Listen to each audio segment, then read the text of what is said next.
Nós somos vítimas de outras vítimas. Quando a gente compreende isso, aí eu vou saber que a minha jornada é uma, do meu pai é outra, da minha mãe é outra. Então o Dr. Hollis vai escrever, por exemplo, que muitos de nós tivemos pais feridos, que não foram capazes de satisfazer nossas necessidades de carinho e poder. Porque ele está projetando aquilo que está dentro dele e ele acha que a outra pessoa vai cumprir, assim como também ele recebe a mesma projeção. Essa consciência é fundamental. E o que cria, por exemplo, o problema de uma relação que ela é baseada nas expectativas de ambos os lados? Cria um relacionamento abusivo, no mínimo um acordo que nenhum sai do lugar.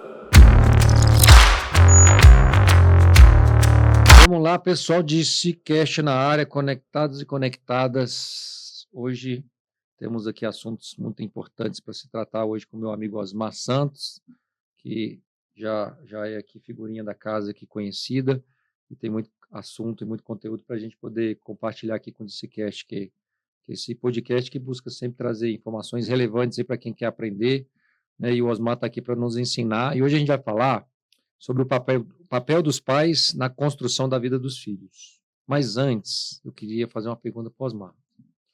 Já dá uma polemizada aqui, Osmar, nesse sentido, mas que sempre eu fico na dúvida. Você já respondeu algumas vezes, mas eu queria trazer essa como a nossa primeira pergunta aqui no início.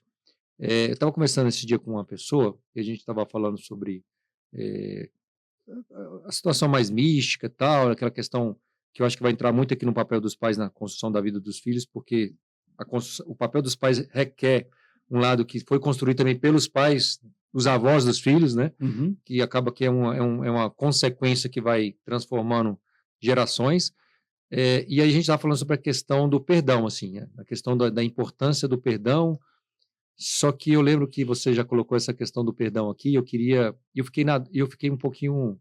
Eu lembrei que a gente já fez podcast falando sobre o perdão, você explicando, e que eu lembro que eu queria que você falasse novamente, a gente começasse com isso, que eu acho que a gente vai voltar a isso depois também nesse ponto, é que no meu lembrar, vamos colocar que o perdão é algo que a gente não deve fazer, porque a gente fica preso a esse perdão. Eu queria entender um pouquinho melhor, que eu tentei explicar para a pessoa, mas eu confesso que eu não consegui. Eu falei, eu tive uma conversa com o Dr. Osmar, com o psicólogo, que ele falou algo que realmente o perdão, a gente tem que ver esse conceito de perdão. Eu queria que você começasse com isso. Por que a gente não deve perdoar? Assim, não sei se a pergunta seria a mais ideal, mas o que eu pensei na hora, por que a gente não deve perdoar? Olá, amigos e amigas, bom dia, boa tarde, boa noite. O tema hoje é um tema extremamente importante, que o conhecimento dele evita muito desperdício de vida, muito sofrimento, muito remédio, muito abandono, e as pessoas não conseguem, às vezes, lidar com situações que se manifestam no corpo, como doenças e outras frustrações emocionais, exatamente porque não conhecem. Então, na medida do possível, eu quero deixar claro essa questão fundamental da nossa existência, não é? Com relação à identidade da paternidade e da maternidade na construção. Voltando à questão fundamental que o Rafael colocou, o perdão ele é uma coisa que envolve poder, e o poder não produz encontro. Então, uma pessoa se sente ofendida, o outro pede perdão, mas o perdão é um processo de consequência. O que tem que estar antes do perdão é a compreensão. Se uma pessoa te ofendeu e você entende que ele estava perdido num processo interno de dor dele, de confusão, de ignorância, se você compreende, não há nenhum perdão a ser colocado. E você não precisa carregar aquilo, porque aquilo que ele falou não te identifica, ou aquilo que ele fez não te identifica. Então, o problema está sempre ligado à consciência. Se a pessoa fala alguma coisa, mas aquilo não me identifica, é um problema da pessoa, não é um problema meu. Então, essas coisas de jogo de poder, por exemplo, emocionais e tudo, é que envolve. Porque a palavra perdão ela acontece de uma forma é, tão frequente, me perdoa e tal. E a pessoa, mas aquele perdão, ela falou só para poder ficar bem, ela não desenvolveu nenhum tipo de consciência. Entendi, Osmar. Então, vamos colocar assim, como tem essa parte que a gente vai falar muito dos pais ali, tem muitos filhos e filhas que, vamos dizer assim, que não perdoam os seus pais. Mas um fato só de falar que está perdoando, então ter essa consciência por causa do perdão, você continua preso à energia que fez aquele, sei lá, seu sentimento está preso, ou por raiva da pessoa, ou por alguma coisa que você repete na sua vida que você não sabe por quê, mas você está repetindo vários anos, é porque não tem entendido ainda esse perdão. Perdoei de boca, mas não perdoei de sentimento, seria o perdão sincero? Como que seria esse jogo aí Então, entre o perdão é um jogo de poder, né? Que um perdoa e o outro aceita o perdão ou não. Mas a energia que criou esse tipo de desencontro na relação com o outro, seja qualquer tipo de relação, ela não foi resolvida. Porque quem no caso foi ofendido, ele precisa entender o sentido daquela ofensa, se realmente é uma ofensa. E por que que ele ficou vulnerável àquilo ali, não é? Então, conta-se uma história nessas questões dos koan, que são as histórias do Zen budismo, que um monge ajudou um escorpião a atravessar uma poça d'água. E assim que ele colocou o escorpião do outro lado, o escorpião ferrou ele. E o cara falou: "Você é bobo?" Ele falou assim: "Não, eu não sou bobo, cada um agiu de acordo com a sua consciência. Eu agi de acordo com o ser humano e ele agiu de acordo com o escorpião." Então, o que que acontece na questão? Se você se ofende muito com alguma coisa que acontece, isso é muito importante o que eu vou dizer, você está dando poder a outra pessoa sobre você.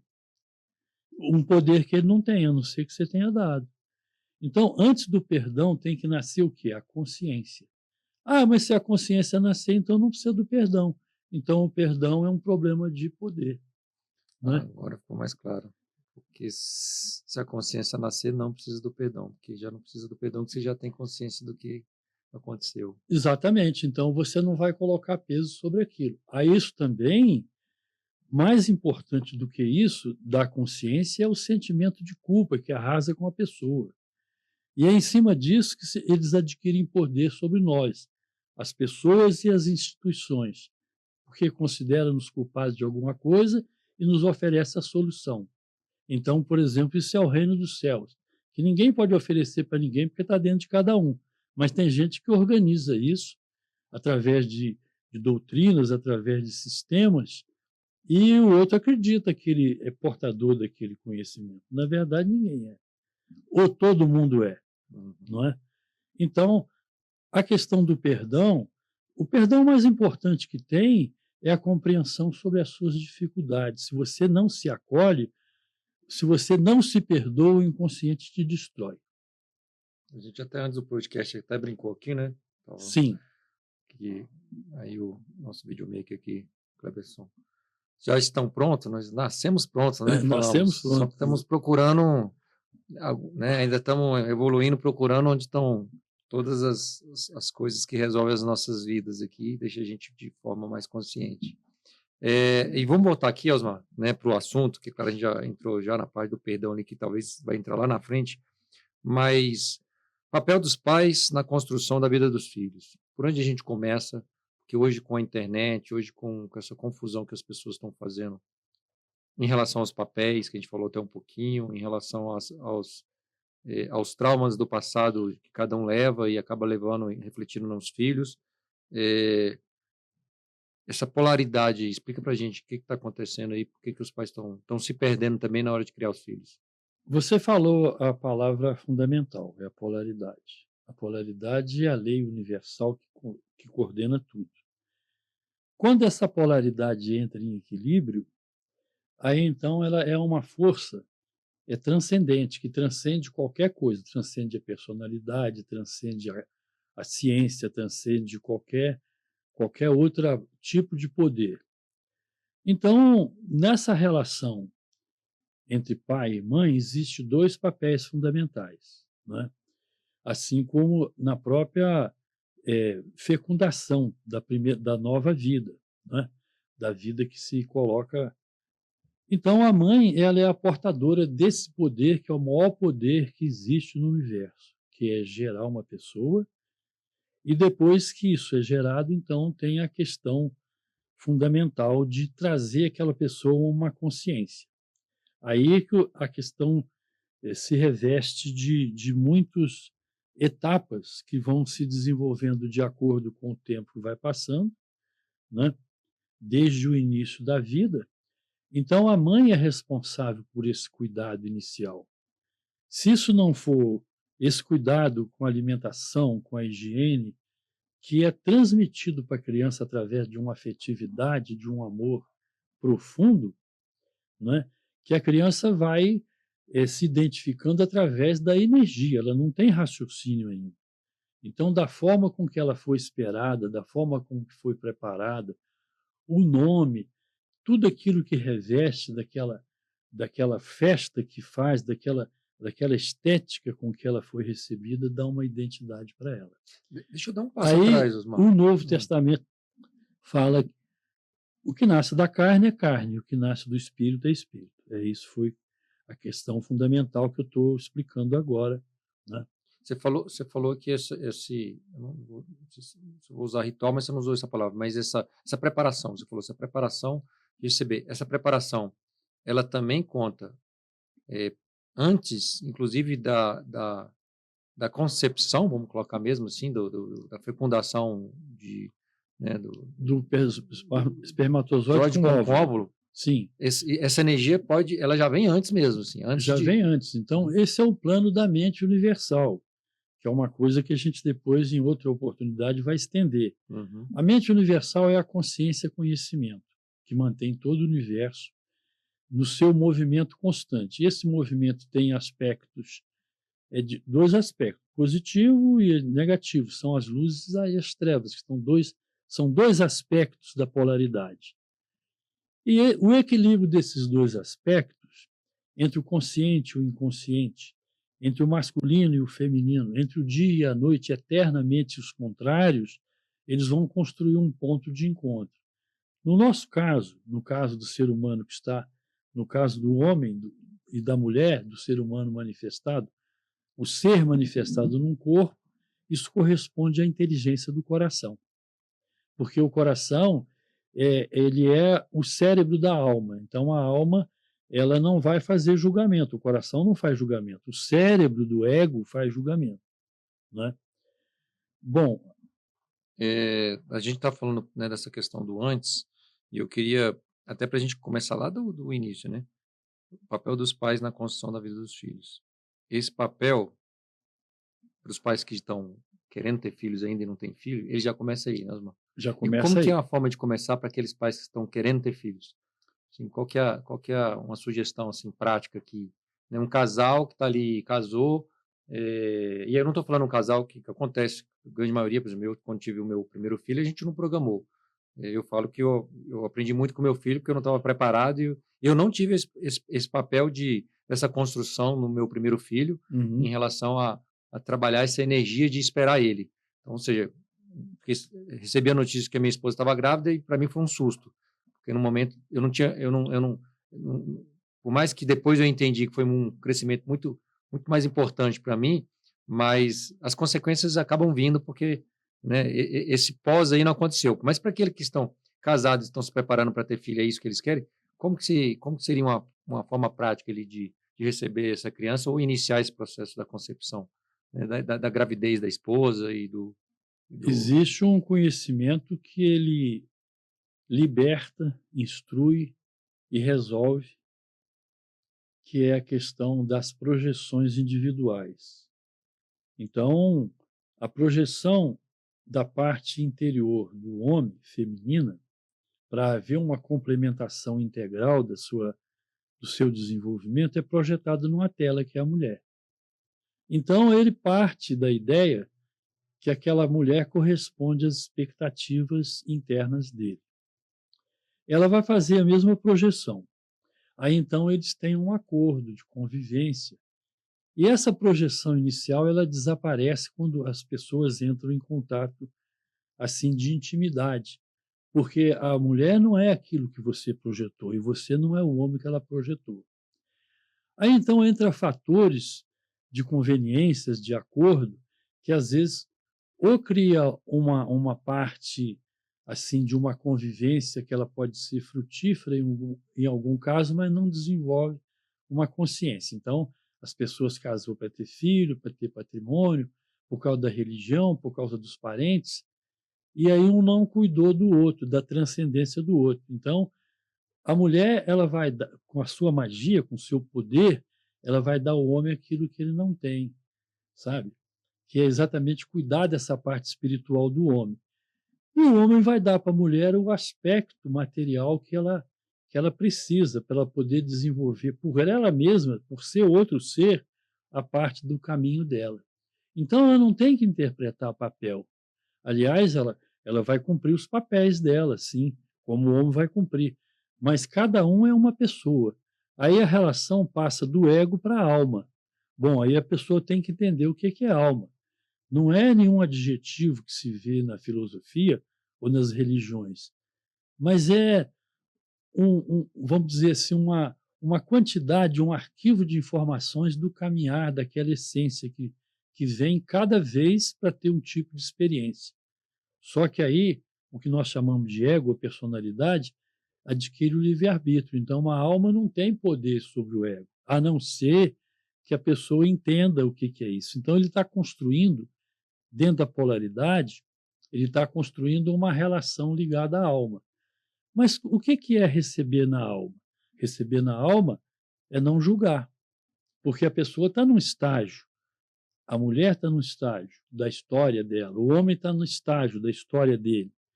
Então, nessa ajuda mútua, uma relação só vai dar certo quando um não precisa mais do outro.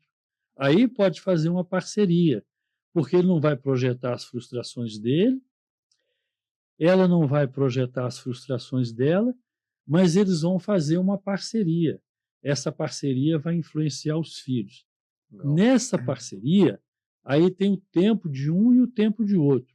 Por exemplo, sem os cuidados iniciais, até o 8º mês, o autorreconhecimento que está no córtex, a criança não se reconhece como uma parte separada do corpo da mãe. E aí, então, se ele olhar no espelho, ele não se reconhece como outra coisa. Aí, então, você tem o desenvolvimento do autismo. Nesse caso, então, a não ser que tenha nascido com algum tipo de dificuldade orgânica, que acontece às vezes, que eles falam, por exemplo, do laço do pescoço, que, então, no momento que ele vai respirar, ele não consegue, então o cérebro fica comprometido. Então, isso foi uma coisa orgânica, material.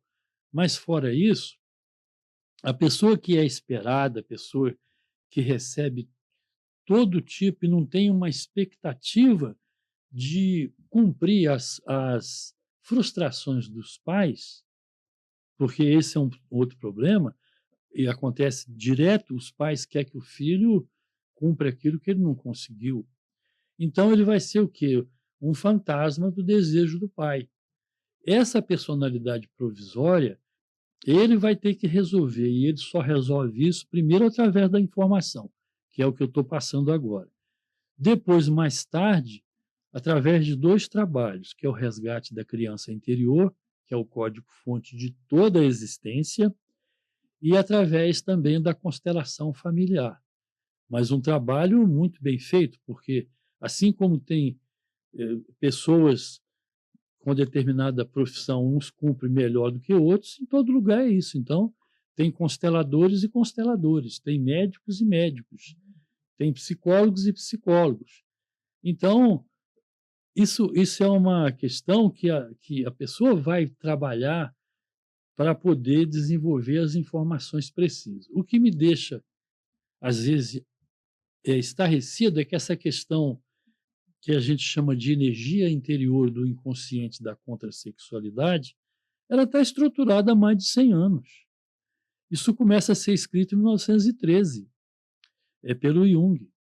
Ele escreve isso em 2 materiais que ele praticamente manteve junto com o pessoal dele, que foi publicado 50 anos depois da morte dele, que é o Livro Vermelho, e os 7 livros negros, que hoje estão disponíveis.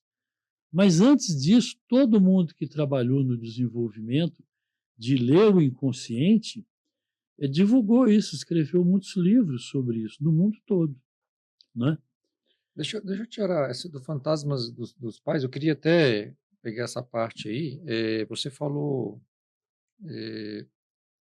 que a gente acaba refletindo, né? Quando a gente fala a gente, porque eu sou pai também. Mas, e aí tem dois lados, né? Tem o pai para não fazer esse reflexo contra o filho, e o filho que já recebeu esse reflexo sai desse reflexo do pai. O reflexo daquela questão de você querer que seu filho seja aquilo, que o seu filho siga essa carreira. Para os pais, vamos falar para os pais agora, não para os filhos. Para os pais que estão com esse pensamento: o meu filho tem que ser médico, tem que ser advogado, ou às vezes ele, sei lá, não teve uma vida financeiramente abundante do jeito que ele queria, mas ele tem que ser bem-sucedido financeiramente, jogador de futebol, conhecido. Para aqueles pais que estão ouvindo isso, falam assim: cara, eu sou esse pai que estou querendo fazer isso com meu filho. O que eles têm que fazer para poder não criar essa sombra para os filhos aí, essa dependência? Não sei se foi uma dependência, mas essa sombra, que acaba virando uma sombra depois, né? Esse fantasma, vamos colocar aí, né? Ele tem que desenvolver a consciência que o filho tem outra história, tem outro compromisso com a mente universal, veio numa outra época, está dentro de uma outra realidade dele. Muitas vezes ele passou algumas dificuldades que ele resolveu e o filho não vai passar, né? Então ele tem que colocar esse filho dentro da natureza dele. O que ele faz isso é através da afetividade, da companhia. Como diz assim, eu não vou permitir que você estrague a sua vida, eu quero saber como é que está a sua saúde, como é que vai as suas amizades, como é que você vai na escola, eu quero conhecer os seus amigos, que eles venham aqui em casa, que você vai na casa dele, quero conhecer os pais deles, entende? Então aí é o que o Lacan fala, o indivíduo se torna sujeito da vida, o indivíduo indivisível, sujeito àquele que tem atitudes, né? Através, pela vontade do outro. O outro é o que não é a mãe. E aí, então, o que nós vamos falar um pouco mais para frente é o problema da maternidade possessiva na ausência da paternidade libertadora, que seria o caso. Então, tem o pai, que é a pessoa, o ego, e tem o arquétipo do pai.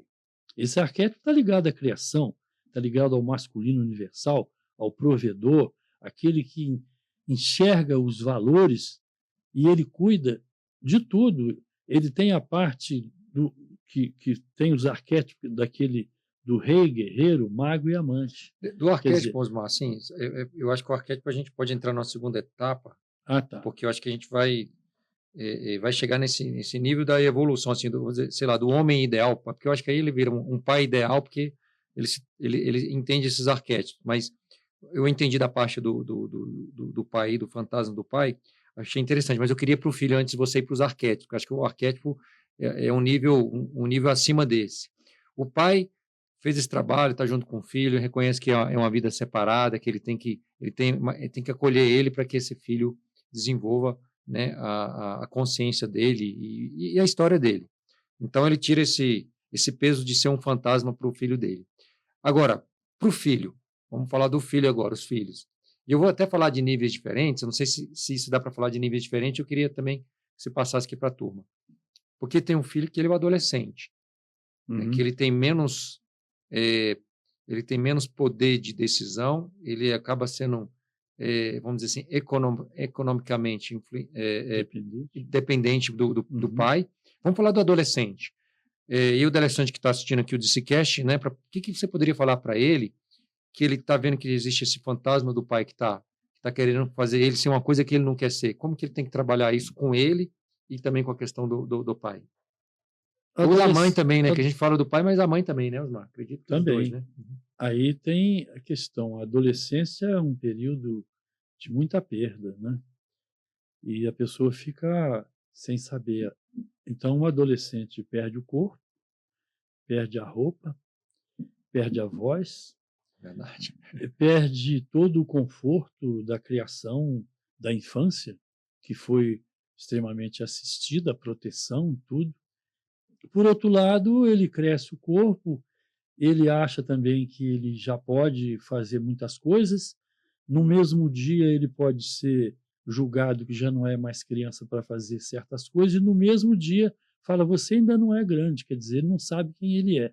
Uhum. Por isso que tem uma autora, uma cientista peruana, que é a Aminda Berasturi, eu conheci, que ela escreve a síndrome da adolescência normal.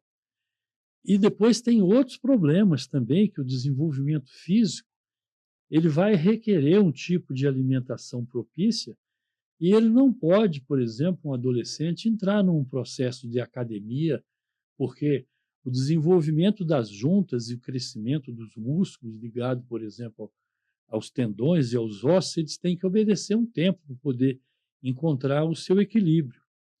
Então, a pessoa não pode. Aí ele tem, por exemplo, eu quero ser forte, eu quero ser grande, eu quero ser isso. Mas ele ainda não tem ainda formado o corpo dele para poder. Então, há uma série de cuidados que tem que ter. E aí tem o problema também territorial.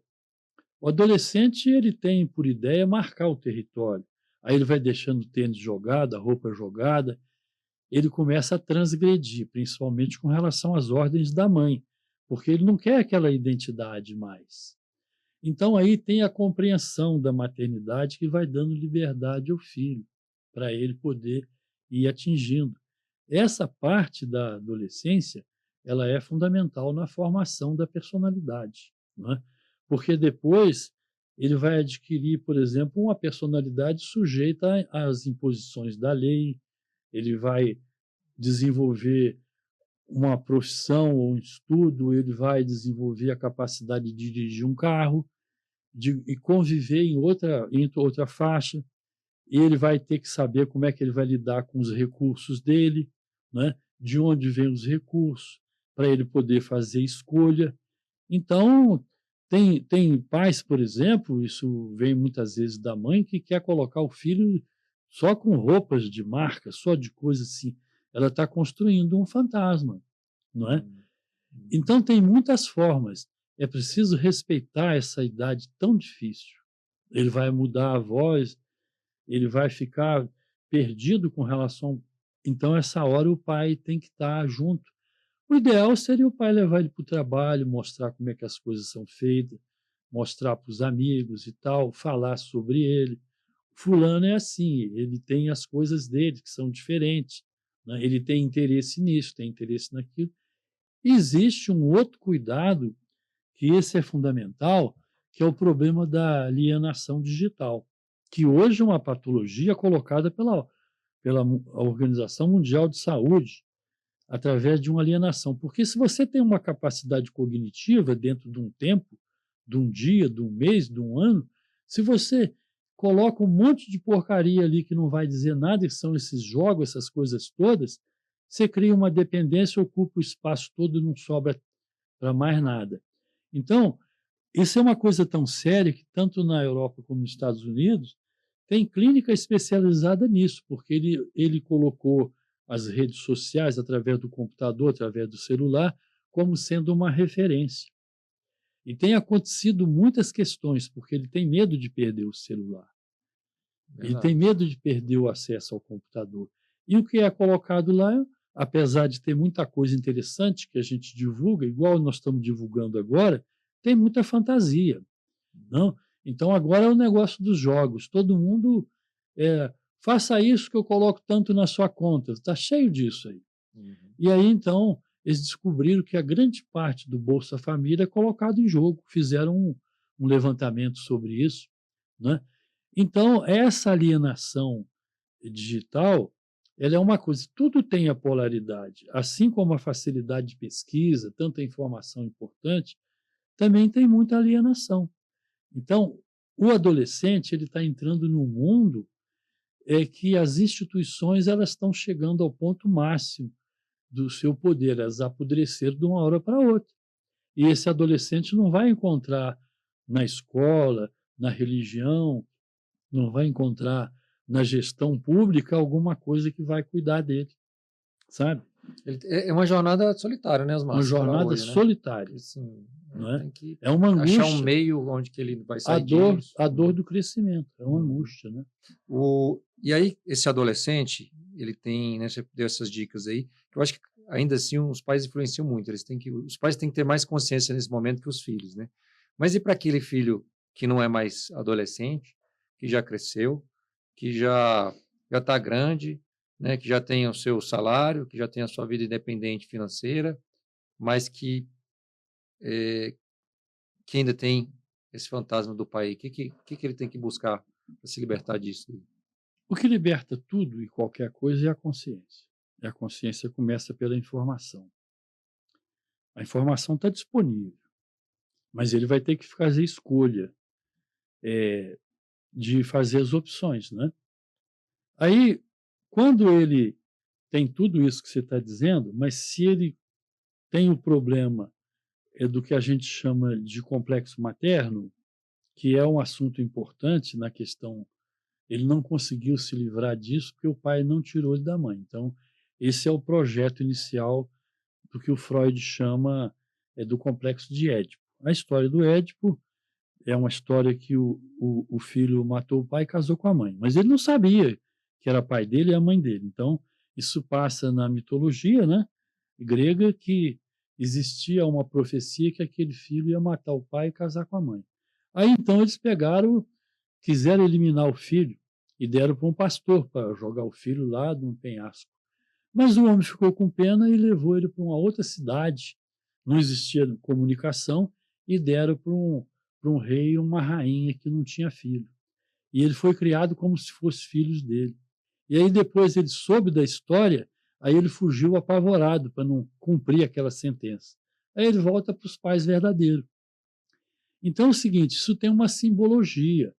A questão da mitologia é um caminho para poder entender o que acontece. Aí então, na história da criação da humanidade, os filhos de Cronos, o tempo, Saturno e Geia, mata o pai e faz um banquete, que o Freud vai chamar de festim canibalístico. Na realidade, não é o pé da letra, quer dizer que ele incorporou os valores do pai. Agora eu te pergunto, quais os valores que o pai passou?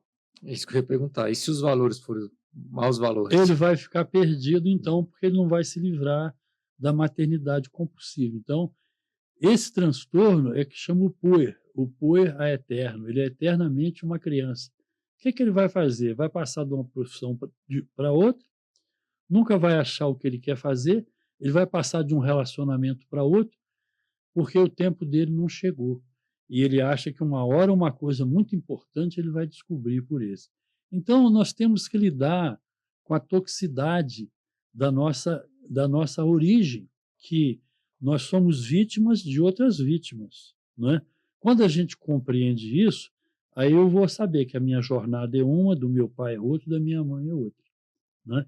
Então, o Dr. Hollis vai escrever, por exemplo, na passagem do meio, especificamente quem tem o livro na página 99, ele diz assim: muitos de nós tivemos pais feridos, que não foram capazes de satisfazer nossas necessidades de carinho e poder. Aí ele vai explicar essa questão toda, né? Quais são as consequências disso. Agora, isso é um trabalho individual, né? Então, nem todo mundo que chega, por exemplo, no consultório, ele chega com uma coisa assim pontual para resolver. O problema é muito comum de desajuste financeiro, de saúde, de ansiedade, de depressão, de problemas existenciais com relação à parte afetiva, que é o que mais acontece, porque ele está projetando aquilo que está dentro dele e ele acha que a outra pessoa vai cumprir, assim como também ele recebe a mesma projeção. Essa consciência é fundamental, porque isso se passa no inconsciente. Esse programa está no inconsciente, não está na lógica. E o que cria, por exemplo, o problema de uma relação que ela é baseada nas expectativas de ambos os lados? Ué, cria um relacionamento abusivo, no mínimo um acordo que nenhum sai do lugar, sabe? E fica ali. Um Então, sabotando o outro. um sabotando o outro. Esses filhos aí mais velhos, então, eles têm o quê? Procurar terapia, tem que procurar a consciência que você falou ali, de que eles ficam presos a essa identidade, esse fantasma dos pais e das mães no passado, né? Exatamente. Então, eles têm que buscar a terapia. É porque até os filhos de Deus no paraíso foram expulsos para poder buscar o seu caminho. Então, Verdade. então, se Deus expulsou os seus filhos do paraíso, porque elas não iam aprender nada, tinha tudo à disposição, não sabem nem usar roupa, então tem que procurar o seu caminho. Agora, precisa ser acolhido nas suas dificuldades. E aí esse acolhimento ele mesmo tem que fazer com ele, Osmar? Porque se Então, o ele pai vai. não vai acolher ele, fala assim, o pai O pai acolhe naquilo que ele não sabe, naquilo que ele não pode, né? Então, ele acolhe de acordo com aquela energia que ele dá, que ele vai facilitar o filho. E ele vai passar por uma série de situações que o filho vai errar. Então, nesse momento, né, se ele é muito exigente com o filho vai começar a mentir para ele. Mas a mentira é um problema de caráter? Não. Ele só quer apresentar uma história mais aceitável, só isso. Então, não adianta achar que ele está construindo uma coisa completamente errada. Nessa construção que você anotou e falou aí, a questão do fantasma, tem um outro livro do Dr. Hollis que ele vai dizer, né? Assombrações, dissipando os fantasmas que governam a nossa vida. Onde é que estão esses fantasmas? São partes nossas que estão reprimidas no inconsciente. Elas vêm como? Através do sonho. Então, quando eles veem essas histórias todas de luta com o fantasma, algumas pessoas que passaram pelo processo terapêutico e conseguiram fazer a imaginação ativa, ela conversou com esses monstros e eles foram se transformando. Eles são energias de aspecto estético de aberrações. Eles não são, eles são uma parte sua que está abandonada. Só você pode entrar lá e tirar eles dali, né? Eu queria que você falasse também um pouquinho, Osmar, a gente acabou falando muito da parte paterna, né, do pai e a mãe. Assim, o papel dos pais na construção, mas a mãe também, ela pode acabar desconstruindo também esse papel junto aos filhos, né? O que a gente tem para falar das A mães para poder ajudar? maternidade possessiva Fantasma da mãe, vamos é colocar. muito interessante. Ela dá resultado diferente no filho homem ou na filha mulher. Enquanto o filho homem fica agarrado, que ele não consegue sair daquela energia que ele compartilhou para chegar até na matéria, né? Ele compartilhou o seu sangue, ele compartilhou a sua rede neural, ele compartilhou o campo nervoso daquilo ali, e ele foi extremamente acolhido aquilo ali. Então, o Freud fala, por exemplo, da mulher fálica, quer dizer, a mulher que produziu um falo e não quer se afastar dele. Mas por quê? Porque o homem só tem poder e não acolheu a mulher nas instituições ao longo da história, aí ela entende porque ela não tinha falo. Então, o falo é o poder. Ela produziu um falo, então, no meu filho ninguém toca. Então, quando ele casa, ela às vezes não aceita o casamento dele, acha que a nora não cuida bem dele, que ele não está sendo alimentado, que está usando o dinheiro dele, entendeu?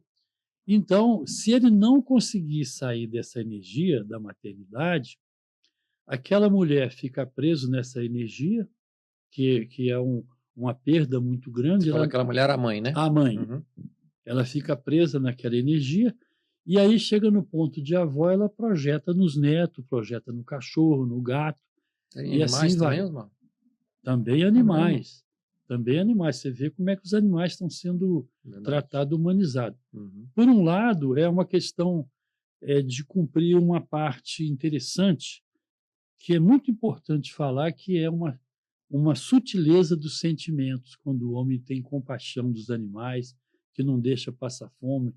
Então, os animais entram numa sintonia, numa energia, numa vibração de uma afetividade que eles conseguem ler isso no ser humano. Pode ser uma fera, pode ser um pássaro, pode ser qualquer animal, ele sabe que ele não vai ser atacado, então ele desenvolve uma afetividade. Então, esse é o próximo passo da inteligência do coração. Para o homem poder fazer isso através da fraternidade com outro homem, com outra mulher, entendeu? Com outros seres, que seja isso. Então, o problema da mulher fálica que eu estava falando é exatamente isso. O grande poder que ela tem de trazer uma pessoa à vida mas ela é uma mulher ferida, que não foi acolhida pelo pai dela. Aí, quando ela tem o filho, ela quer ser dona dele. O que que então cria? Aí o pai entra na relação, cria uma angústia existencial nela porque toma o filho dela. E cria uma angústia existencial no filho, porque ele perdeu o conforto da mãe. Aí a cura se dá no filho pela identificação com o agressor poderoso. Aí ele se liga no pai, porque ele vê que o pai dirige o carro, o pai tem tamanho, o pai tem dinheiro, o pai. Então o pai tem a mão maior, tem o pé maior, ele começa a fazer uma comparação. Aí o pai levando ele para o mundo, mostrando para ele, mas o pai tem que cuidar da mãe. Quanto mais o pai cuida da história da mãe, e geralmente é a história que ela traz da família dela, mais ela tem condição de renunciar ao filho. Interessante. Então, como que o pai se torna referência para o filho? Quando ele cuida da mãe do filho, ele liberta os dois, né? Cuidar dela é cuidar da história dela, é cuidar do futuro dela, saber que ela é outra pessoa, não ter um projeto sobre ela, igual você estava falando aí antes que a pessoa falou, não, a mulher não pode ser CEO. Como não pode? A mulher pode ser tudo que ela quer. O mesmo problema quando acontece com relação ao pai ausente na libertação da filha, aí você tem uma coisa que ela traz a parte racional, desenvolve intelectualmente, mas ela faz isso com prejuízo do que é feminino, é o real feminino, que é a estética, a celebração, a beleza. Ela abre mão disso e para ela poder ter um lugar na sociedade, ganhar dinheiro, ter uma profissão, ser respeitada. Então existe a cristalização da Amazona Guerreira, que é uma coisa muito bem escrita pela Susana Kennedy. Está na internet.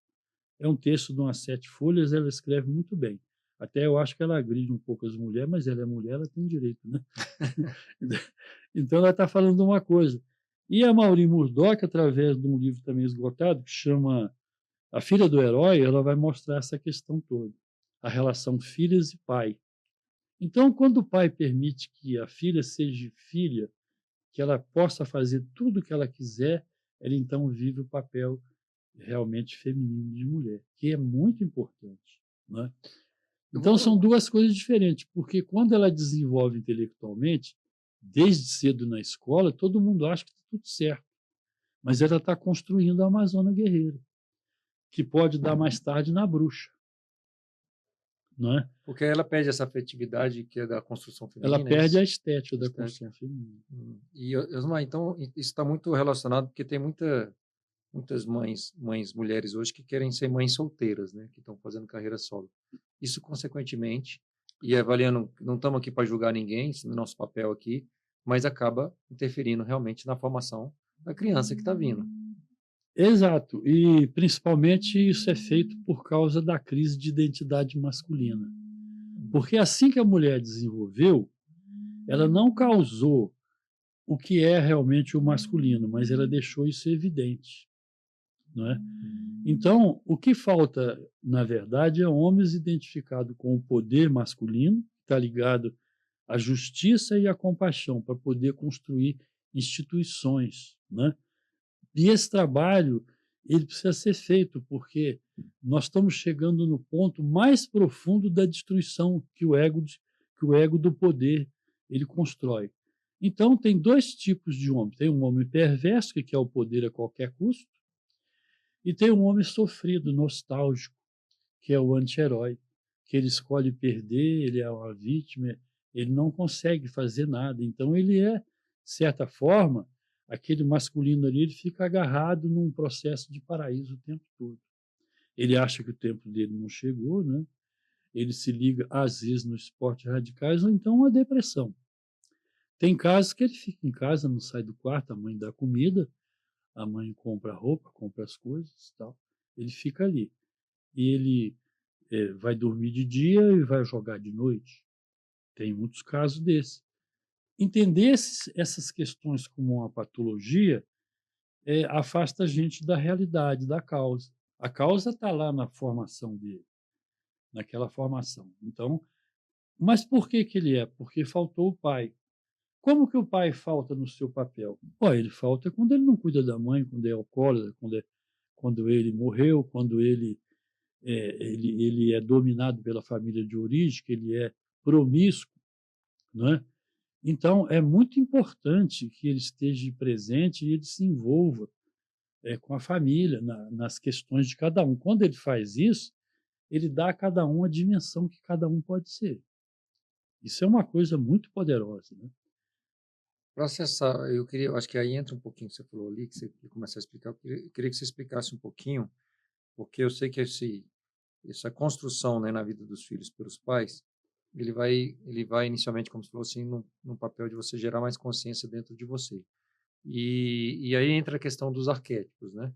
Acho que acho que isso eu posso dizer assim, que isso é uma consciência eh, transcendental, não sei se eu posso usar essa palavra aqui, né? Que todo mundo tem acesso, mas que as pessoas às vezes não buscam muito isso daí.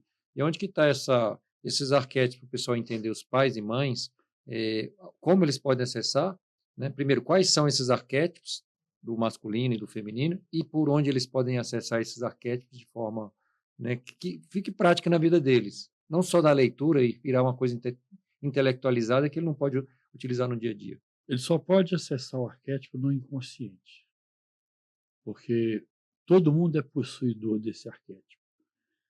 Mas o arquétipo pode estar envolvido num sistema de crença completamente errado, pelo medo, não é? O pior medo que tem é não agradar a Deus. Se a pessoa soubesse que Deus não está nem aí, que Deus nem está ligando para os pecados dele, está ligando para ele desenvolver sua consciência, aí não teria religião nenhuma. Então, cada um podia caminhar. Porque as religiões, ela é um projeto de poder de determinados grupos, né? Que faz uma interpretação das coisas do jeito que são, estabelece as imagens, os rituais e as coisas todas, e aliena as pessoas. É claro que cada um tem o seu caminho, ele é alienado porque ele não tem consciência. Então, quando ele tem consciência, ele não precisa brigar com a religião, ele apenas não está disponível para aquilo. Bom, então aí o arquétipo, primeiro precisa entender o que é arquétipo. Então, são as leis universais que mantêm o movimento do universo, no seu processo destrutivo e construtivo. Então, existe, por exemplo, assim, o que faz um pássaro voar é o poder de ser pássaro. Então, isso é um arquétipo. Migrar, o que faz um peixe nadar. Então, o arquétipo é uma lei que vem de arcaico, arcano, arca, barca, todas essas derivações etimológicas que mostram a raiz. Então, o arquétipo é uma raiz, não é? E o arquétipo do pai é o criador, é o mantenedor, é aquele que traz o quê? A atividade, a inteligência, a capacidade de transformar e de criar recursos, caminhos, gerar riquezas para que a gente possa usar a riqueza. Então, esse é o princípio. Mas e a mãe? Qual que é o arquétipo da grande mãe? A criação, a beleza, a estética, a celebração. O que seria a vida? Então, tem gente que é tão pobre que só tem dinheiro, não tem mais nada.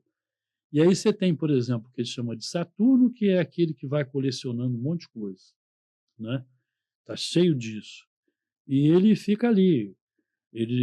Para ele, então, naquele texto do Pequeno Príncipe, o Saturno é aquele que coleciona as empresas. Então, coleciona as estrelas. Aí ele chega lá naquele planeta e, como está, 6.878.000, 6.879.000, ele fala, o que você está fazendo? Eu falo, estou contando. Contando o quê? Eu estou contando as estrelas. Mas por quê? É porque eu as administro, as estrelas são minhas. Então, quer dizer, é uma loucura materialização da realidade. Então, a riqueza ela tem que funcionar de acordo com a semente de uma árvore. Ela dá milhares de sementes, mas ela não está preocupada com o que é semente. O ano que vem vai dar as mesmas sementes. Ela está cumprindo o papel de ser árvore, de criar, dar flor e semente. Você já pensou se a flor, eu não vou morrer, então ela não vai fazer fruto. O fruto não vou morrer, ela não vai fazer semente. E a semente, eu não vou morrer, não vai fazer outra árvore. Então, a abundância é lei do universo, não falta nada. Sabe? Todo mundo é cuidado. Essa é a mente universal. O inseto é cuidado. Então, Um monstro é cuidado, tudo é cuidado, todo mundo tem direito à vida. Mas o homem desenvolve a consciência de ser o criador disso. O que que ele cria? Ele cria a consciência. Esse é o arquétipo do masculino. O arquétipo do feminino é a própria vida. É tão poderoso que é muito difícil de definir em termos lógicos. Porque a ânima, a parte interior, ela é descrita pelo Jung assim: ora santa, ora bruxa, ora prostituta, ora prostituta, ora santa, ora prostituta, ora fada, ora bruxa. Quer dizer, cabe tudo. O que que a mulher, então, vai viver? De acordo com o que ela é cuidada. Então, tem aquela história que fala lá da corte lá do rei Arthur, né? Que ele, enquanto novo, foi pego caçando nas terras de um outro rei, quando a Inglaterra era dividida em vários reinos, por isso que chama Reino Unido, né? E aí, então, a lei daquele reino é que quem fosse pego lá invadindo tinha que ser morto. Aí o rei falou com ele: mas eu te perdoo se você me disser o que a mulher quer. Ninguém sabia o que a mulher queria. Ninguém sabia, porque a mulher não era considerada, não é? Aí então falaram com ele, o prazo estava vencendo, ele não sabia, ninguém sabia. Aí falou que determinada bruxa sabia disso. E ele foi lá perguntar à bruxa: eu te dou a resposta, mas eu quero casar com o seu principal cavaleiro, né? A história mostra que um é um nome diferente, o Gavain, o outro é o Lancelote. Ele falou: mas eu não posso resolver isso, não é a minha vida. O Lancelote soube e falou: não, eu acho que não é um sacrifício grande pelo reino. Resolveu casar com a bruxa. E aí o casamento foi organizado, mas foi uma coisa muito caótica, que a bruxa, mal vestida, feia, suja, comia com as mãos. E o Lancelote recebeu aquilo com a maior tranquilidade, até que a festa continuou e eles se recolheram para os seus aposentos nupciais. E aí ela pediu licença para mudar a roupa. E aí ela voltou como uma dama belíssima, educada, e levou um susto.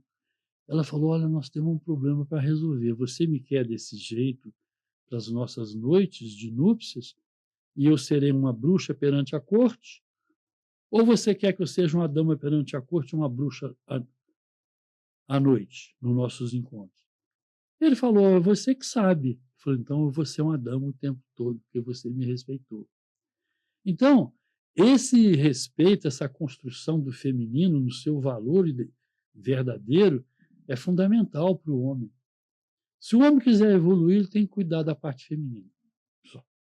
Principalmente que está dentro dele. Senão ele vai ficar dominado pelo princípio do feminino, que é a mãe dele, da avó, essa coisa toda. E fica aquele sentimentalismo paralisado, né? Então, essa é a questão fundamental, para a pessoa ficar livre, para ele poder desenvolver a sua própria jornada, né? Essa história é fenomenal.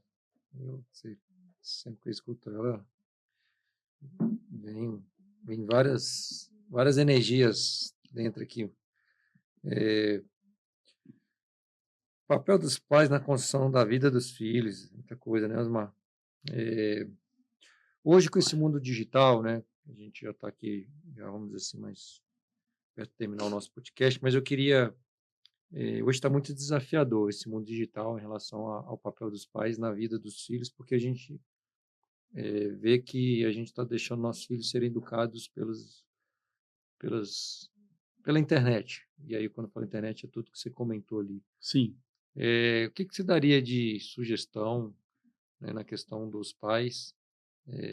Porque muitas das vezes é para poder ocuparem os filhos, para que os pais estejam mais, vamos dizer, livres para fazer o que quiserem. Não vou colocar, mas eu queria que você falasse o problema que os filhos estão tendo em relação a essa postura dos pais, e o que os pais poderiam fazer para não ter essa postura em relação aos filhos. Os pais têm que se envolver com os filhos, o mundo que ele está vivendo, as coisas que eles estão consumindo. Assim como tem uma série de coisas alienantes, Tem também alguns filmes, algumas histórias, alguns livros que eles vão construindo essa questão toda, né. Então a literatura, a filosofia, a parte que eu falo da psicologia, que tem material disponível a nível de consumo geral, quer dizer, não é só questão acadêmica, né, que tem. Então, se os pais se informam disso, eles não só resolvem a relação deles, como eles estão resolvendo também essa relação com os filhos. Então, a gente volta novamente para o tema principal, que é a consciência. Então, esses pais que se coloca dentro da vida dos filhos ali, respeitando a natureza dos filhos e vendo o mundo que eles estão vivendo, propiciando para eles uma oportunidade deles poder viver aquilo na época deles, o que tem feito na parte do esporte, né. Eu vou lá ver o seu jogo, eu vou lá ver a sua aula, eu vou lá contigo, você quer comprar uma roupa, como é que é a roupa que você quer, não é? Aonde que está e tal. Então, aí você começa o seguinte: "Não, você precisa aprender a lidar com dinheiro, eu vou te dar R$ 50 por semana para você, se você economizar 10 na semana que vem você tem 60, se você economizar mais 10 na outra você tem 70". Então, isso tudo é gerado de uma forma, esse envolvimento, esse cuidado é passado como uma afetividade, uma energia poderosa. Essa energia lida da seguinte maneira: eu não permito que você estrague a sua vida, eu estou aqui para tudo que você precisar, né. Então, esse filho é criado dentro de um processo muito poderoso de autoestima. Ele não vai ter problema na escola, ele não vai ter nenhum tipo de problema com amizade, nem nada. Ele vai sair. Eu atendi uma pessoa uma vez, que foi uma pessoa muito ferida, ele era um pequeno empresário, bem-sucedido, tudo. E aí ele tinha um casal de filho, a filha era mais velha, ela foi buscando o caminho dela e tal, e no processo de terapia ele levava, mas ele também cuidava dele mesmo, porque ele desenvolveu a capacidade de ler o material, entender e fazer imaginação ativa. Mas ele achou que o filho dele era depressivo, porque o filho com 15 anos não procurava ninguém, nem coisa nenhuma. Falei: "Mas como é que é o desenvolvimento dele na escola?". "Não, ele não tem problema nenhum, ele só tem nota alta, ele não procurou ninguém". Aí eu pedi para ele levar o filho, né. E aí eu fui olhando como é que ele era, como que ele estava na vida dele. Eu falei: "Você não tem, assim, muita amizade no colégio, que vai na sua casa, que você". Ele falou: "Não, esse pessoal está tudo perdido". O menino me falou isso: "Esse pessoal está tudo perdido". E aí ele acabou, terminou a parte do ensino básico dele, para entrar no vestibular, ele resolveu ir para o Canadá, está lá até hoje, está com 21, 22 anos, está estudando lá. Não volta mais. Quer dizer, esse pai providenciou tudo. Por que que ele providenciou? Porque ele cuidou das suas próprias feridas, que era uma história difícil, sabe. Então, ele pegou o material, eu até não achei que ele, naquela época, pudesse entender aquilo tudo, mas ele entendia. E rapidamente ele começou a entrar no inconsciente, através do sonho e imaginação ativa. O trabalho dele foi até um certo ponto que agora ele está por conta dele. Então eu mando o material para ele, às vezes encontro, não tem mais essa questão toda. A não ser que ele quisesse desenvolver um trabalho que seria o seguinte, dentro da empresa, né. Mas a empresa ele tem de sociedade com a irmã, e aí então ela tem a outra parte da Amazônia Guerreira, então ele prefere deixar aquilo ali e se manter. Ele aprendeu uma forma de, eh, ganhar mais dinheiro, que é investir. Então ele pega um pouco, mas ele não é um jogador, ele pega coisas, assim, mais sustentáveis. Uhum. E não tem pressa também. Então, ele vive dentro daquele limite ali. Enquanto pôde, ele manteve os filhos lá no Canadá, agora eles não estão precisando mais. Aí ele ensinou o filho dele a investir também, entendeu? Então, aquilo que ele resolveu para ele resolveu para o filho. Então, o envolvimento é que resolve. O envolvimento é que passa a afetividade, né? Passa um recado de valor. Agora, tudo as dores dele, de um pai perverso que batia, porque era ignorante, porque era ferido, porque era filho do avô dele, que o avô dele era assim muito enérgico, ele cuidou daqueles ferimentos todos.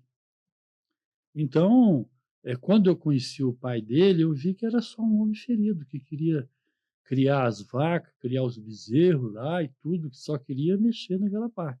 Ele tem aquela parte do Saturno, quer dizer, o acumulador, que só tem raiz.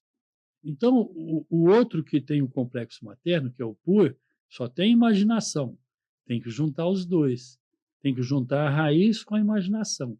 A imaginação é a criatividade. A criatividade foi o que você fez com o seu trabalho. Você foi criando coisas paralelas. Já que eu estou aqui, então eu vou fazer isso. Já que eu estou aqui, vou fazer aquilo. E assim vai, né? Agora chega a hora, nessa fase de 40 e poucos anos, de você criar o processo transcendente. Porque isso é uma coisa que está à sua espera, né? E que só você pode fazer. Muito bom, né, Osmar? Muito bom o papo. Que bom. A gente sente que às vezes nem falou o que devia, né? Ah, não, mas foi muito legal aqui. Porque a gente não governa o que fala, né? Mas o papo foi muito esclarecedor e a turma toda aí do DCCast aí que acho que tem que compartilhar, né? Compartilhar com os pais aí que estão passando alguma dificuldade, com as mães, porque tem muita informação relevante que é o nosso propósito aqui dentro do DCCast. Sempre a gente traz aqui você para poder fazer essa explanação e explicar um pouquinho esse lado psicológico e emocional para as pessoas se desenvolverem mais, né, Osmar? E vai ter projetos aí para frente, turma aí. Com Osmar, a gente, né, no momento certo vai... O acúmulo que eu tenho de material lá, eu preciso compartilhar, né? Sim, vamos catalogar, compartilhar, filmar, para deixar aí um legado aí para essa turma toda aí que gosta de aprender com essa parte mais transcendente aí né, do inconsciente e do consciente. Isso, o que a gente fala transcendente é o que transcende a lógica, transcende a personalidade. Não que vai acabar com a personalidade, vai dar mais poder para ela, né? Porque aí você pode falar, eu não quero comprar isso, eu não preciso disso. Ah, ele falou isso, não interessa, não é comigo. Então, quer dizer, você está ligado num outro campo, mas aí você vai ter que escolher um momento do seu dia, da semana, para viver isso. Através de quê? Meditação e oração. E o consumo do material. Só você pode fazer isso. Ninguém pode beber água para você matar a sede. Verdade. Ninguém pode beber água para você matar a sede. A gente termina com essa fase do Dr. Osmar. Mais um DCCast aí, galera. Compartilha, gostou? Coloca o likezinho aí e até o próximo. Um abraço.